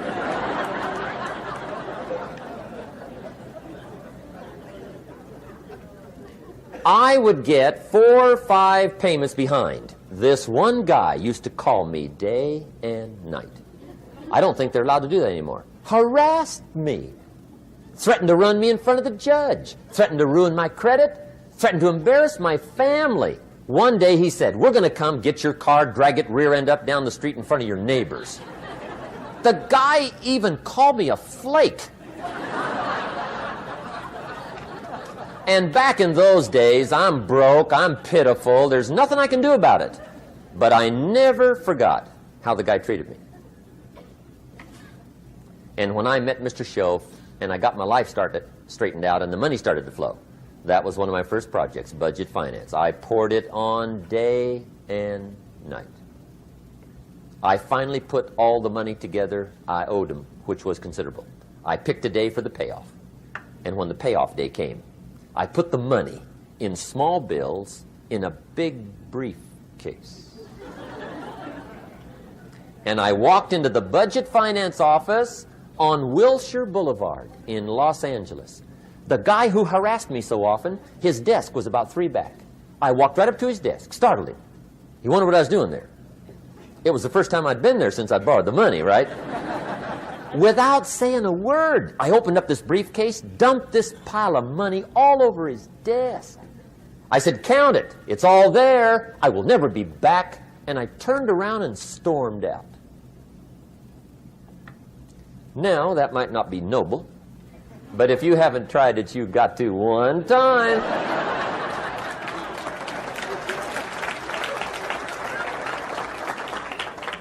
It can be the day that turns your life around. All you need is a reason that turns you on. One of my dear friends, Robert Depew, Bobby used to be a school teacher in Lindsay, olive capital of the world. Bobby taught school several years, got a little weary teaching school. One day decided he wanted to get into sales. So without telling anybody, he just up and quit his job teaching school and jumped into sales. When he did, his brother made fun of him, laughed at him, put him down, said Robert's lost his mind. Had a good job teaching school. Now he thinks he's a salesman. He's going to go down the drain, lose everything. Just put him down something fierce. Bobby said, the way my brother acted when I got into sales, he said that made me so mad. I decided to get rich. And my question for you tonight is it possible to get that mad? Of course. Wealth is not a matter of intelligence. It's a matter of inspiration. Today, Robert happens to be one of my millionaire friends. Bobby's rich.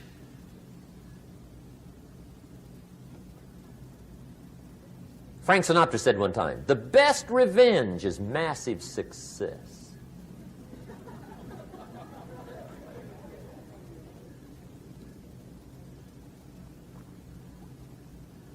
Hey, get you a long enough list of reasons so that after tonight you never lack for inspiration. You might not have all the answers right away, but you can get the answers if you can get the reasons. Now, let me give you a little simple formula for goal setting. Okay? We take 2.5 hours on the weekend for the whole 10-year plan. We don't have time for that tonight. But let me get you started with a little simple formula Mr. Schoaf gave me. And maybe this will be helpful. First of all, I've divided goals into 2 parts. First is long range. Long range goals. That's your dreams. Your dreams for the next 3, 5, 10, 20, 30, 40 years. Actually, the rest of your life. Your dreams. You've got to keep dreaming. Ronald Reagan, president, said to the joint session of Congress a few weeks ago, the Republic is a dream. And if we don't keep dreaming, we will lose the Republic. Your better future is a dream for yourself and for your family. Where do you want to go? What do you want to do? What do you want to be? What do you want to see? You've got to dream dreams. There's a Bible phrase that says, without dreams and visions, people perish. You've got to have something to go for that inspires the heart and the soul. Dreams. From the children of Sanchez, it says, take the crumbs from starving soldiers, they won't die. Take the bread from hungry children, they won't cry. But without dreams, we all will die.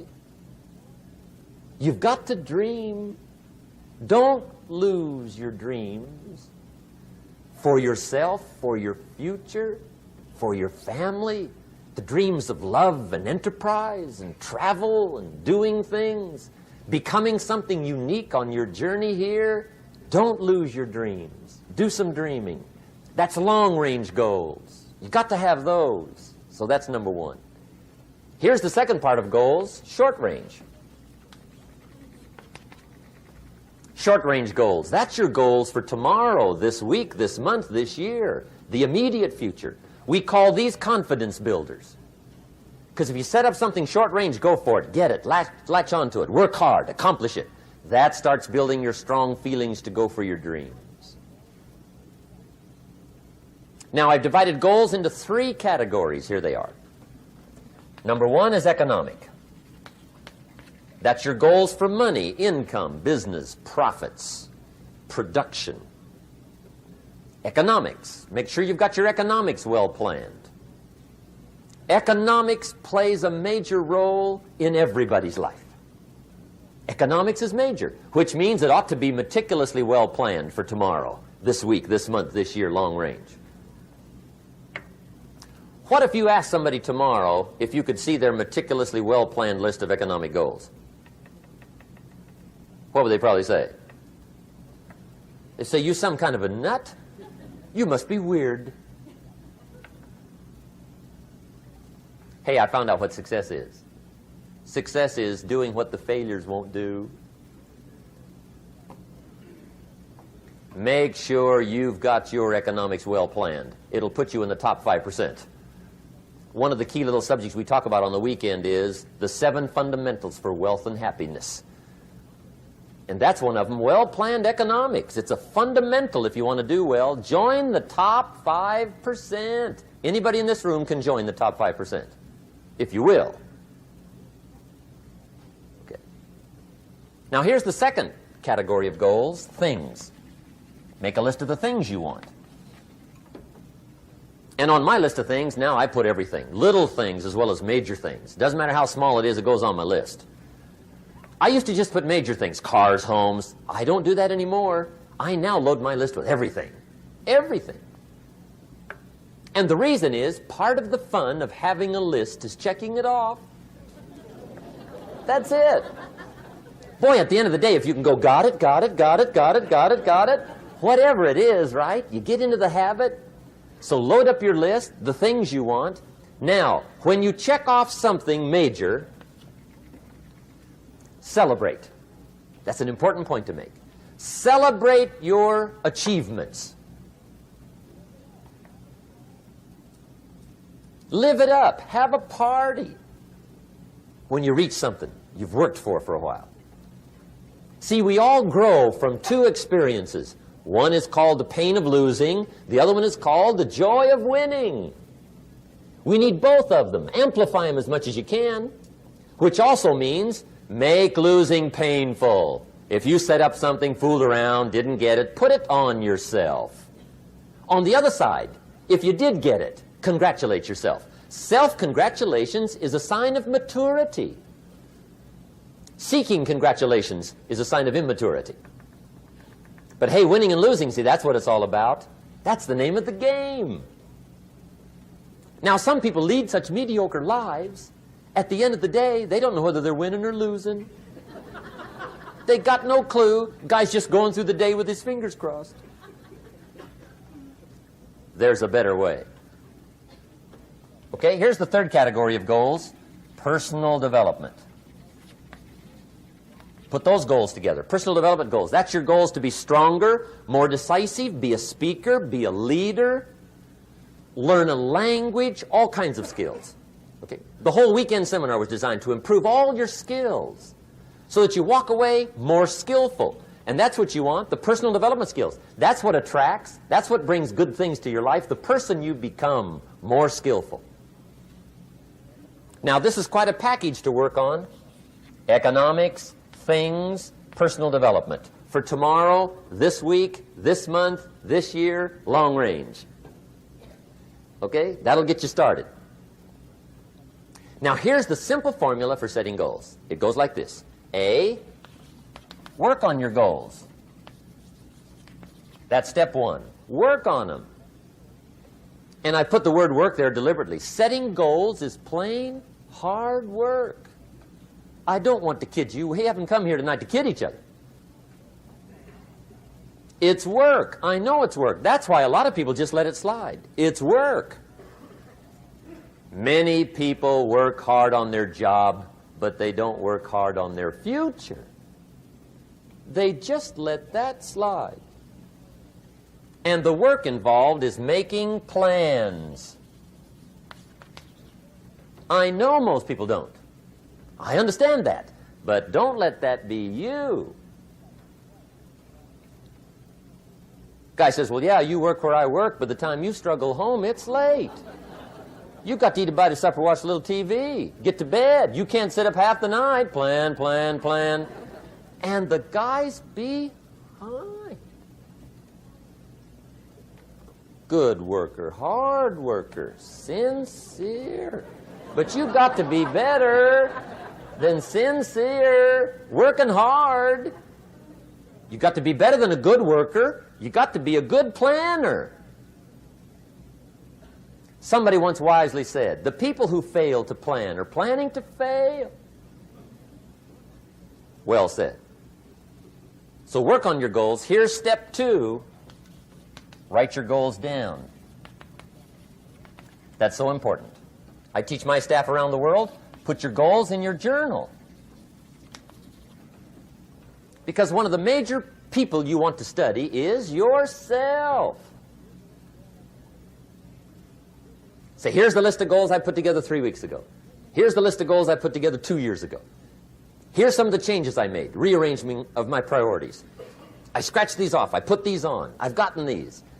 Study your accomplishments. Study what your desires are. Put them on paper. Write them down. Here's another reason for writing your goals down. It shows you're serious about doing better. And to do better, you got to get serious. You don't have to be grim, but you must be serious. Everybody hopes things will get better. Everybody hopes. Poor people hope. That ought to tell you something. It means the future does not get better by hope. It gets better by plan. I used to have the affliction called passive hope. It's an affliction. It's bad. Probably what's even worse than that is happy hope. Now that is really bad. That's bad. Happy hope. The guy's 50 and he's broke and he's still smiling. See, that's not good. So get serious about your goals. Put them on paper. Write them down.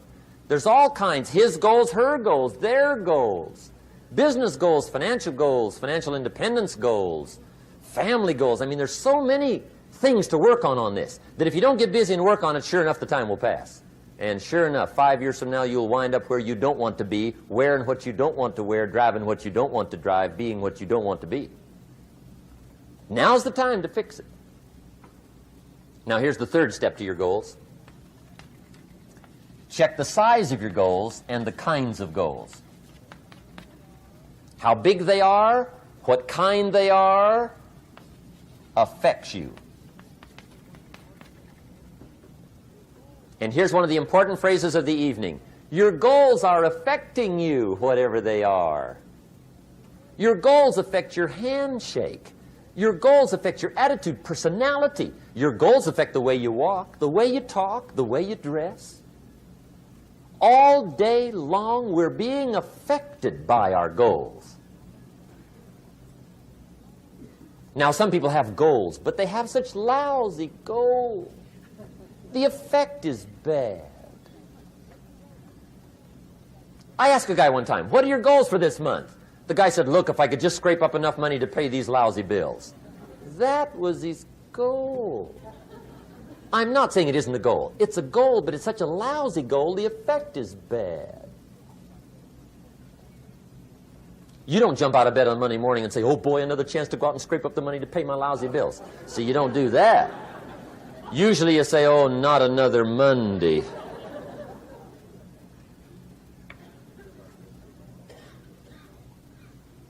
And some people have so given up on life, they have joined the thank God it's Friday club. How sad. Surely those are the same people, when life is over for them, will say, thank God it's over. Let me give you a Bible philosophy that teaches how to get whatever you want. That's the title of the next set of notes. How to get whatever you want. From the Bible. Now again, I'm an amateur when it comes to the Bible. I'm not a pro. But this I can quote, and I think that'll be sufficient. How to get whatever you want. Here's what it says if you're ready. It says, ask,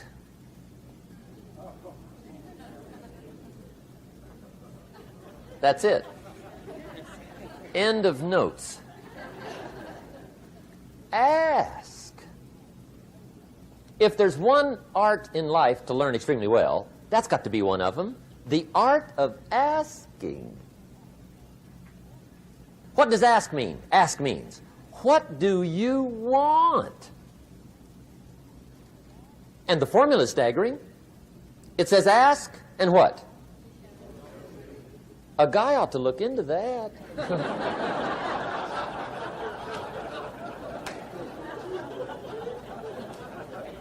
He says, yeah, but you work where I work. By the time you struggle home, it's late. You got to eat a bite of supper, watch a little TV, get to bed. You can't sit up half the night, ask. And the guys be... See, you've got to be better than a good worker. You've got to be a good asker. Now, let me give you 3 key points on asking and receiving. This can do it. Number 1, asking is the beginning of receiving. Asking starts a unique process, mental and emotional. I don't even know how it works. All I know is it works. It's like pushing a button and all this machinery starts working. I don't know how. It just works. There's a lot of things you don't need to know how. Just work them. Some people are always studying the roots. Others are picking the fruit. I mean, it depends on what end of it you want in on. Asking is the beginning of receiving, so start the process. Here's number 2. Receiving is not the problem. Receiving is automatic. Now, if that's true, receiving is not the problem, what's the problem? Failure to ask might be one of your major problems. I don't know. Check it out. The guy says, oh, now I see it. I got up last year and hit it every day, but there's not a scrap of paper with my goals on it. Good worker, poor asker. So you got to change that. Here's number 3. Receiving is like the ocean. There's plenty, especially in California. It's like an ocean here.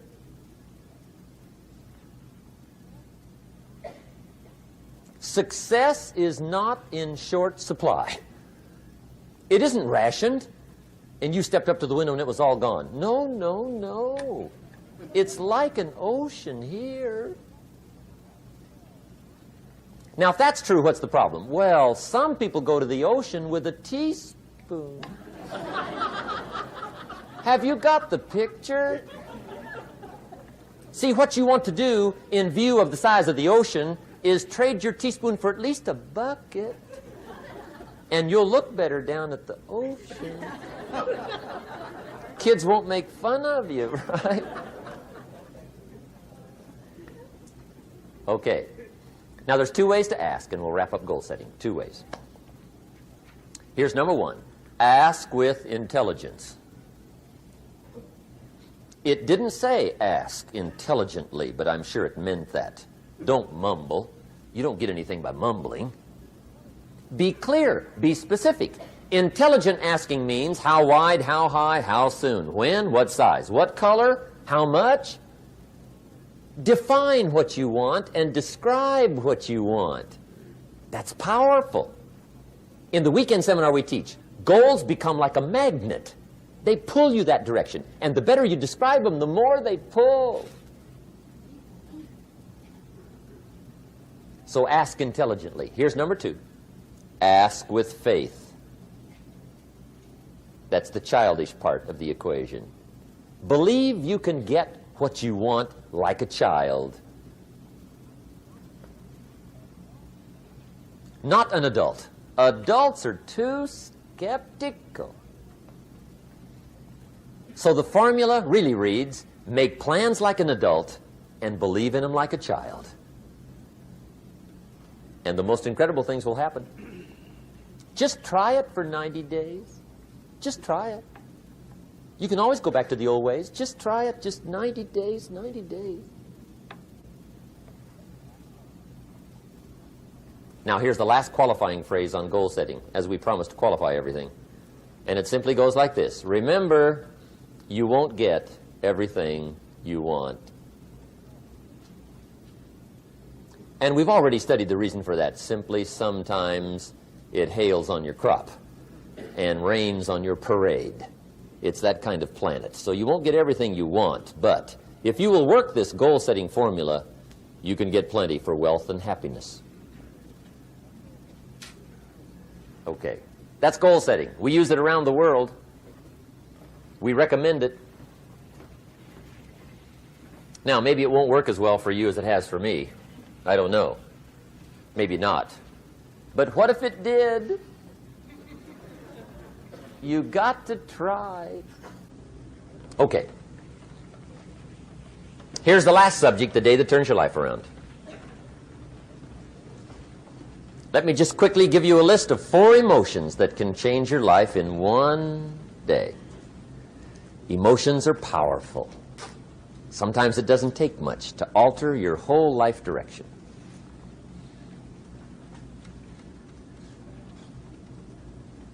Okay, here they are. Number 1, disgust. Powerful emotion.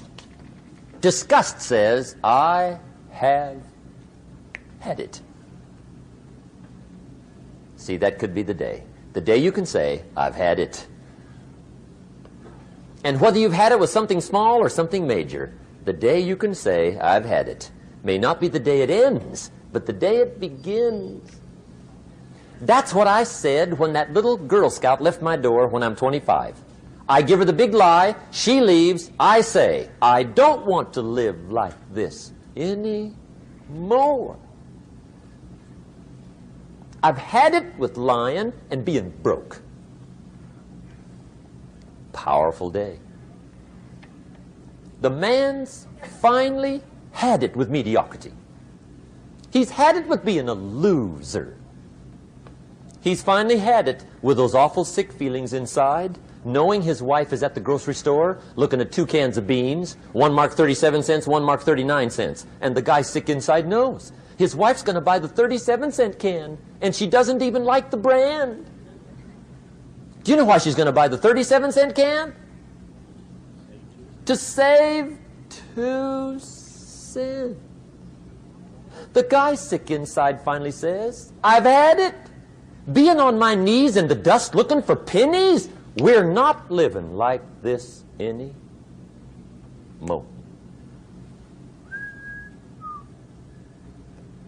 Could be the day that turns your life around. The day you can say, I've had it. He walks into his closet and rips everything in it to shreds and says, I've worn this embarrassing stuff for the last time.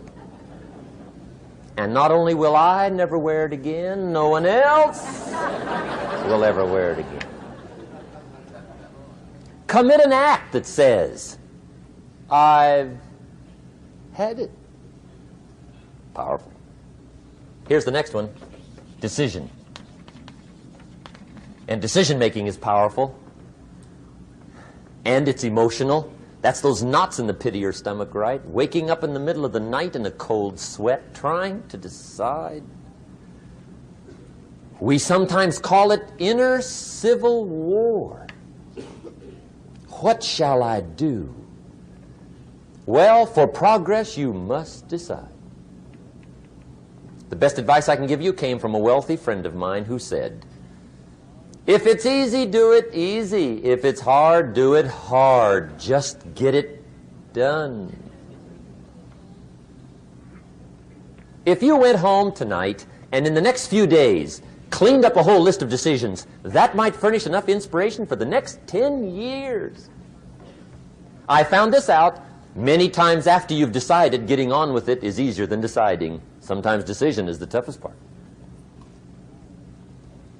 Here's the next emotion, desire, wanting to bad enough. And I don't know how to tell you to want to. That's something you've got to come up with. There's 2 things I know about desire. Number 1, it comes from inside, not outside. You don't send off for it. Number 2, I know desire can be triggered by something. Who knows what it might be? Sometimes desire waits and sleeps for something to happen. Maybe it's a book, maybe it's a song, maybe it's a sermon, maybe it's a lecture, a seminar, maybe it's the conversation of a friend, a happening, an event. Who knows? The best advice I can give you is what I give my staff. It goes like this: welcome every human experience. You never know which one is going to turn it all on. Even the bad experiences. Sometimes from the bitterest experience comes the greatest awakening. So let down the barriers, take down the walls. The same wall that keeps out disappointment keeps out happiness. Let life touch you. Don't let it kill you, but let it touch you. Here's the last one. This one's powerful. Resolve. Resolve says, I will. Two of the most powerful words in the language. I will. Benjamin Disraeli once said, nothing can resist a human will that will stake even its existence on the extent of its purpose. Shortly put, I'll do it or die. See, that's powerful. That could be the day that turns your life around. The world has a strange way of stepping aside when somebody says, I'll do it or die. The man says, I will climb the mountain. They've told me it's too high, it's too far, it's too rocky, it's too difficult, it's never been done before, but it's my mountain, I will climb it. Pretty soon you'll see me waving from the top. Or dead on the side, because I ain't coming back.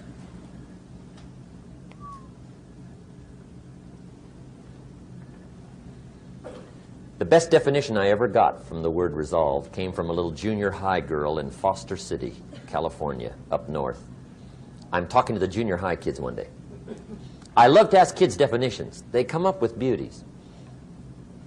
I got to the word resolve and I asked, who can tell me what resolve means? And I got several hands, and they were all pretty good, but the last one was the best. Little girl, about 3 rows back, held up her hand. She said, Mr. Rohn, I think I know what resolve means. I said, darling, what do you think it means? She said, I think it means promising yourself you will never give up. I said, that's it. Webster, stand aside. That is the definition. Promise yourself you will never give up.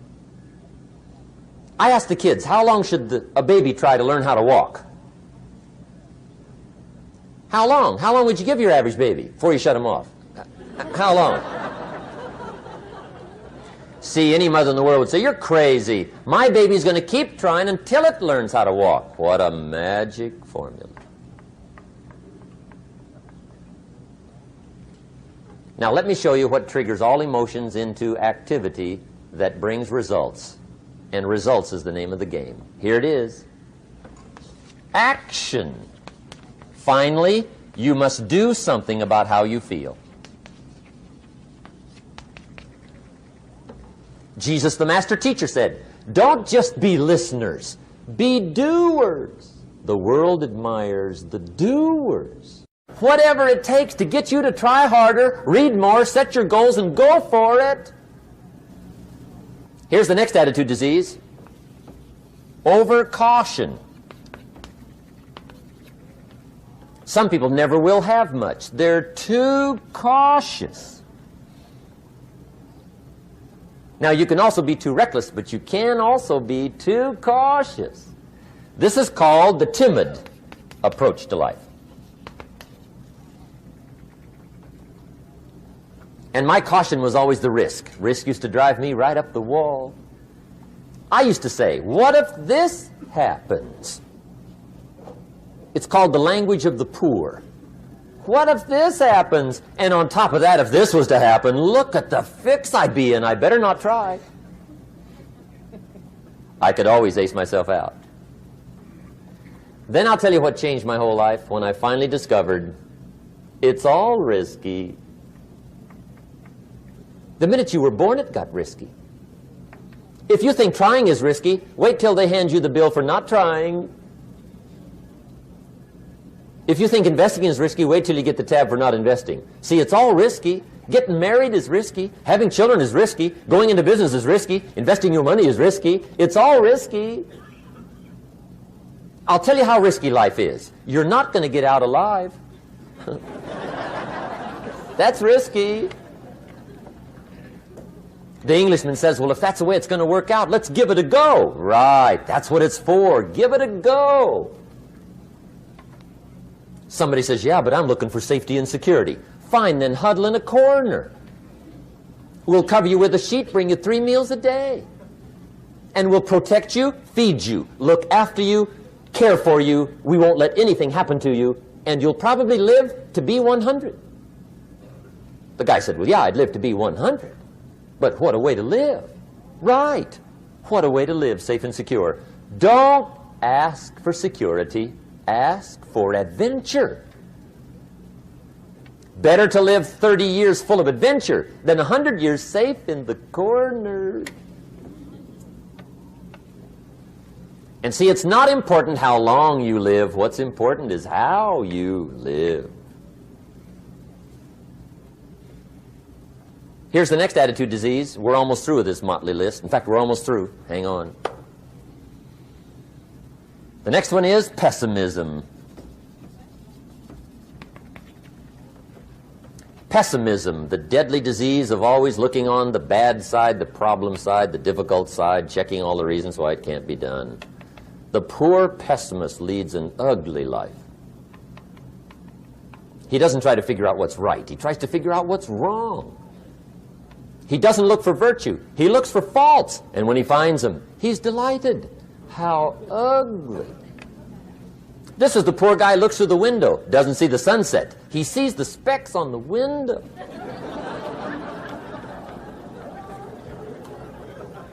And this is the poor guy, right, who rushes up, takes such leave of his senses. This guy rushes up and he says, I've got 5 good reasons why it won't work.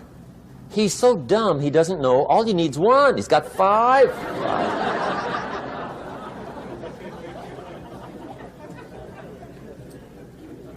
To the pessimist, the glass is always half empty.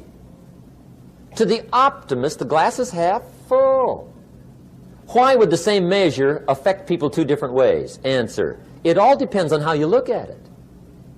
Our lives are mostly affected by the way we think things are, not the way they are. The way we think they are affects us most. There's a subject we don't have time to get into tonight called better thinking habits. One of the major things Shove taught me when I met him, he said, poor thinking habits keeps most people poor. Not poor working habits. Most people work hard, but they don't think hard. And Shove taught me that the mind is like a factory, a mental factory. And whatever you think about all day long pours ingredients into this mental factory. And that's what builds the economic, social, financial fabric of your life. He quoted me a Bible phrase that says, as you think, so you become. How awesome. When he talked about poor thinking habits, he had me. I used to start the day reading the morning newspaper. I mean, you can believe that or not. I'd get a cup of coffee and read the paper. I'd load up on wars and riots and murders and stabbings and killings and bank robberies and muggings and car wrecks and tragedies. I'd even read the back pages. I seem to like that stuff for some weird reason. I'd load up on all that, and then I'd start the day. You can imagine the kind of days I used to have. You walk around on your financial knees. They call you economic peewee.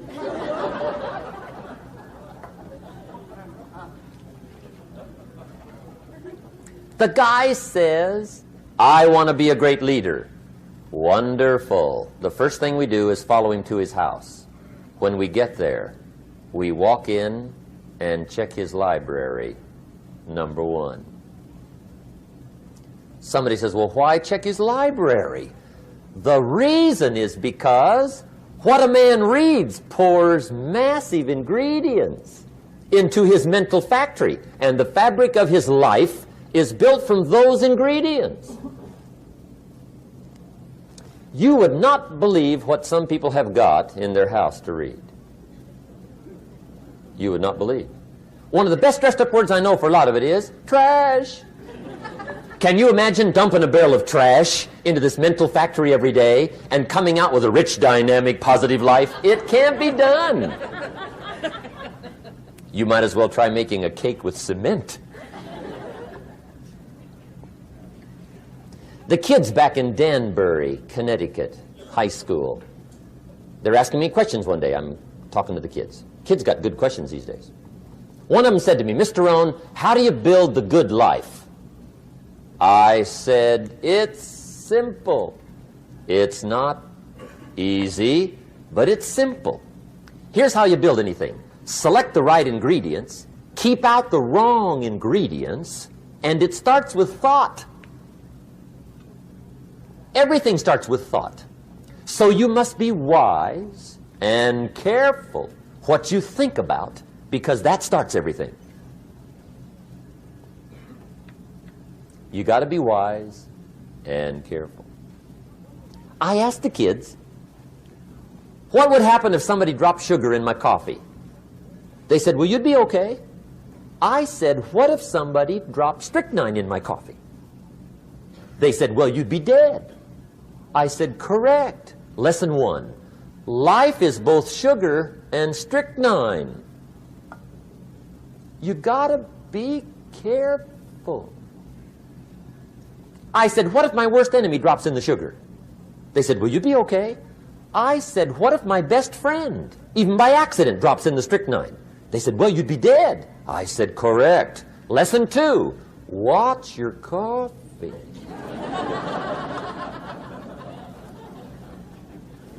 You got to be careful. See, it doesn't matter who hands you the bad stuff.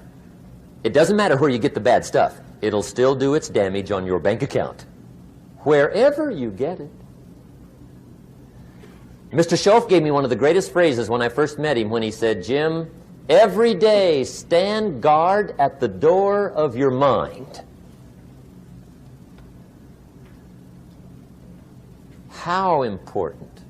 Stand guard at the door of your mind.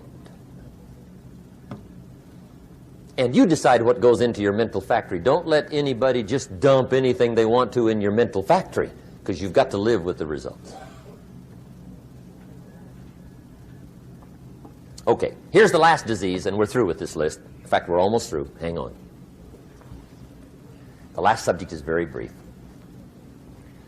The last disease, but this one is deadly. Engage in this one, indulge in it even slightly, and you might as well forget the future, because it's going to forget you.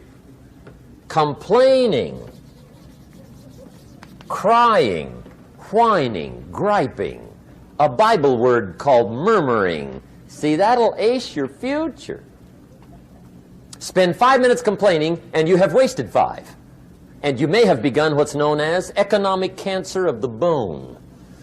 Surely they will soon haul you off into a financial desert and there let you choke on the dust of your own regret. I hope I said that well, so you won't forget. It's a deadly disease. If you don't think it's bad, ask the children of Israel of Old Testament fame. Typical of us all, their story just happened to get in the book. Story says, children of Israel were slaves. God performed a series of dazzling miracles and got them out. And now they're heading for the promised land. Remember the story?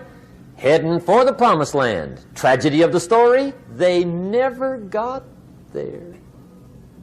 Reason. From day one, they started to complain. They griped about the water. They griped about the weather. They whined and cried and griped about the food. They griped about the leadership. They whined and cried because it was too far, too cold, too hot, too difficult, too miserable. I mean, they whined and cried for years. Finally, God said, I've had it, trip canceled. Or something like that. The story says they died in the desert, never got to the promised land. Which I think means 2 things. Indulge in this long enough, you get your future canceled. And I guess it also means even God himself can only take so much.